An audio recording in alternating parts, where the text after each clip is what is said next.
বৈষম্য বিরোধী ছাত্র আন্দোলনে মীর মাহফুজুর রহমান মুগ্ধর আত্মত্যাগের বিষয়টি উঠে এসেছে মার্কিন গণমাধ্যম সিএনএনের প্রতিবেদনে।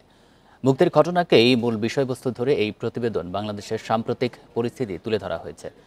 প্রতিবেদনে বলা হয়, পুলিশের ছোড়া টিয়ার গ্যাসে যখন মুগ্ধ চোখ মুখ জ্বালাপোড়া করছিল, তখনও ভিড়ের মধ্যে বিক্ষোভকারীদের পানির বোতল দিয়ে সহায়তা করছিল সে।